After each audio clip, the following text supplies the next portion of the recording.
Hello and welcome back to Serpent Sunday. As always, I am Morgan. This week we're going to be talking about an interesting little snake, the Western Threadsnake. And before we begin, I apologize for the goats in the background. That is just our life right now. The Western Threadsnake, or Rena humilis, is a worm-like little snake that tends to be purplish or pinkish in coloration. However, it can range into the dark brown or black as well. These cute little snakes only get between 7 to 16 inches long and are very slender snakes with a blunt head and tail that also adds to their worm-like appearance.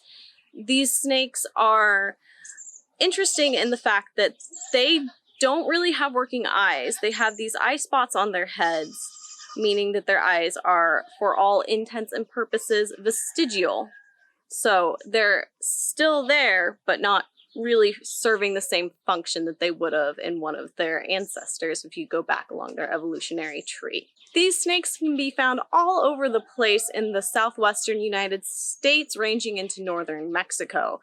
And they like pretty much any habitat where they can burrow down into the soil, since that's where their favorite food items live. These snakes feed exclusively on insects.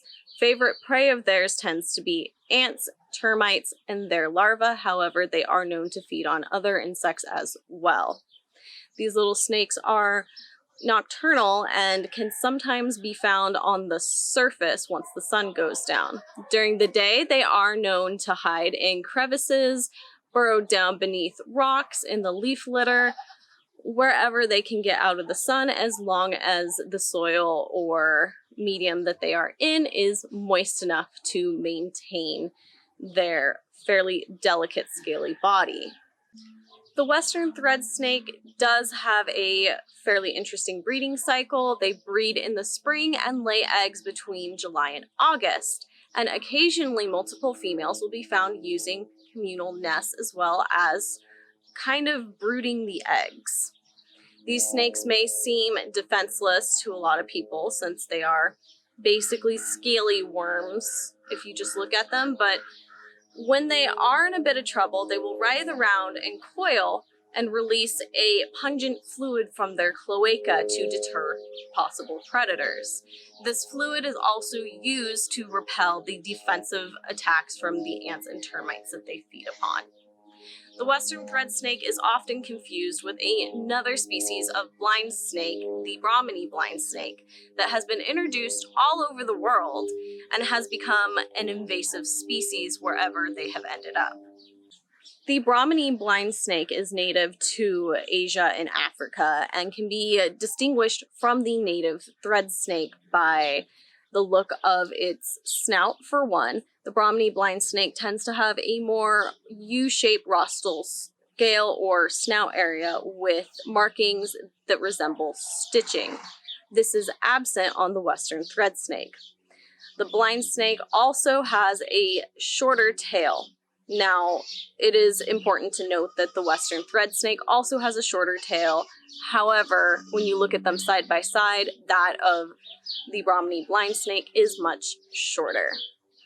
There is information for the appropriate people to contact if you do happen to be around in the Western Threadsnake's range and think that you may have found a Brahminy blind snake, and I will have all that information linked down below for you. One interesting thing about the Brahminy blind snake I would like to touch on before we wrap up for the day is that their breeding cycle is very unique. They are a parthenogenic species, and every single young is female. So this species is essentially asexual, with embryos that develop from unfertilized eggs, and all the offspring are going to be genetically identical because they are essentially a clone of the mother snake. Well, that's all I really have for you this Sunday. I hope that you have a wonderful rest of your day or evening, whatever part of the day you happen to be at, and I will see you all next time. Again, thank you for sticking with me and the noisy goats. Thank you again for watching this video. Don't forget to like, comment, subscribe, and ring that bell if you would like to see more. And if you'd like to follow me on any of my other social medias, the links are down in the description below. Don't forget to check out thereptilegoth.com for all of my articles and blog posts. If you found any value in this video and you would like to help support the channel, please check out my Patreon page. That link is also in the description down below. And a special thanks goes out to my Diamond Dragon patron, Diane B. What you're doing is really helping me fund a dream here. I will see you guys all in the next one.